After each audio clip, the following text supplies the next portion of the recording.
My lady! Mr. Berg, you look so marvelous, so splendid, so radiant. Don't you look at her! Miss Elizabeth Bennet, madam. Turn, Miss Bennet. Turn! Turn! Turn! A tolerable figure, don't you think, Anne? Yes. If a bit too plump. You're from Meryton, Miss Bennet. I had a relation there recently and drove through it once myself. It was disgusting. And you're one of 4 daughters? Are any of her sisters handsomer than herself? Nurse, my lady. All girls. And thus your father's estate shall fall to Collins.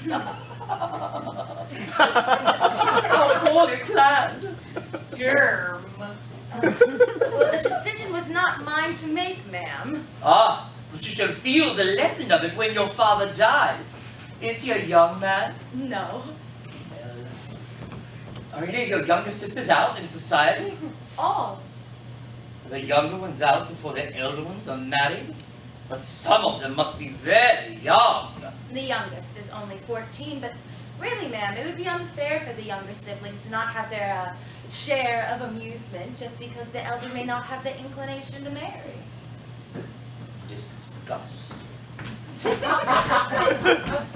Mr. Fitzwilliam Darcy. Oh, Fitzwilliam! You naughty, naughty, naughty boy! We were not expecting you until tomorrow. I traveled early to avoid bad weather, ma'am. Oh, we are only too pleased, except Anne and I are not dressed for any company of note. My nephew, Mr. Fitzwilliam Darcy, Director of Collins, his wife, and... Miss Elizabeth Bennet. Did you mix with this company and marry him, sir? Not willingly. We attended a dance or two together, ma'am. I had no idea you danced. Oh, sit by Anne Fitzwilliam, tell us of your journey. Yes. By Anne Fitzwilliam.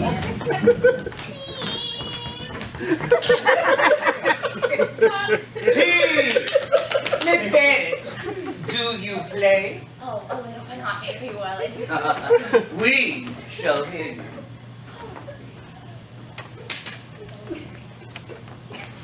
Are you all right? I've never known to have a Christian name before. He's always ever been the infamous Mr. Darcy. But now it's hush, he shall hear you. Look, he's staring at me. It's really staring. What is it you're looking at, sir? What is it you're talking of, ladies? The instrument, ma'am. Oh, no doubt it is far superior to what you have known. We bought it in Fitzwilliam. I'm surprised to find you in Kent, Miss Bennet. It seems you cannot escape me, sir, and vice versa. She came to visit me, sir. Mrs. Collins is an old friend of mine. You may have danced with her in Meryton. That is, if you ever deign to engage young ladies in that county, sir. I never had the pleasure of a formal introduction. And nobody can ever be introduced in a ballroom. Fitzwilliam. Perhaps I am ill-qualified to recommend myself to strangers. Shall we ask this gentleman the reason? Shall we ask why a man of sense, a man who has lived in the world, is ill-qualified to recommend himself to strangers? I do not have the talent of conversing naturally with those I have never met before. I cannot catch their tone or appear interested in their concerns. I cannot politely say nice things which I know not to be true or appear otherwise. I'm serious.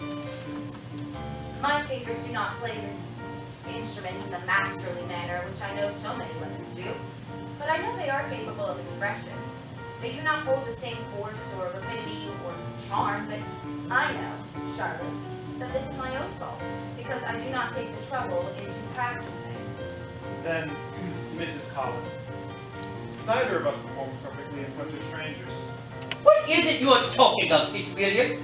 Of music. Well, I must have my share of the conversation. I will tell you what they are saying, ma'am. Mr. Darcy, might I inquire after Mr. Bingley? I left Bingley in town. He left Meryton suddenly. I'll let you know. And yes. Sir, I am instructed to take your place.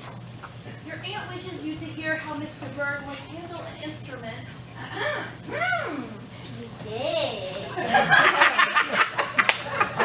Come, Miriam, come.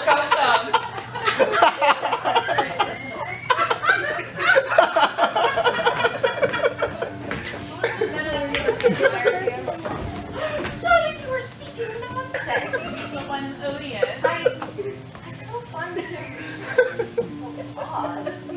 And yes, of course, I find him offensive. Remember his treatment of Mr. Wickham. His behavior appears reprehensible, but perhaps we can misjudge him. Charlotte, for 10,000 a year, I could overlook all the merit and perfection. Hey, perhaps I should oblige the company with a tune. My dear. A song. My dear. Yeah. No, my dear. Love, if you will, but marry, make two hearts beat as one, like two a double cherry, down my track, the goes will run.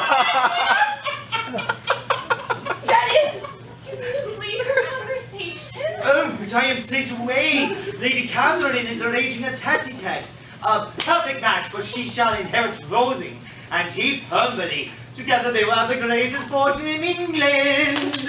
Indeed, and thus die the hopes of Miss Bingley. Oh, that Bingley brings me to my other point. I have a double plot. Mission, intrigue. For Lady Catherine sent me to ask, what lady was it that drove Mr. Darcy out of Hamilton? A lady? Yes, for you know that was the cause. A lady. His friend, Mr. Bingley, got into a scrape with a woman. It would have been the most imperfect, unwise, imprudent match. The girl came from a common, vulgar, low sort of family, and if Mr. Darcy had not whisked him away, Bingley would have been caught, entangled, ensnared entirely. But you must know, my dear, what was her name?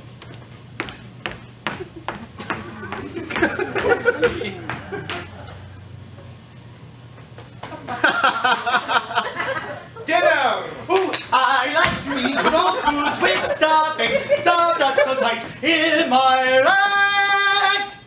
Ollie!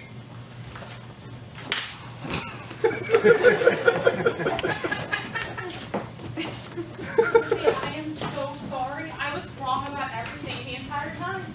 And I was right, Charlotte. I was right. And I have seen him clearly from the beginning.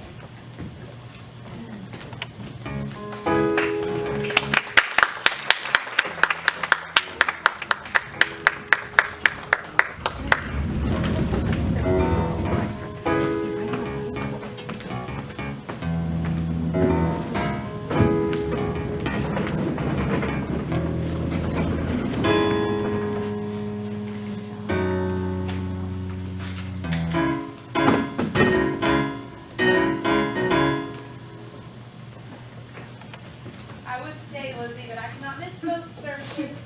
I shall try to right a change. Well, I will make it known that you are still unwell. At least you will not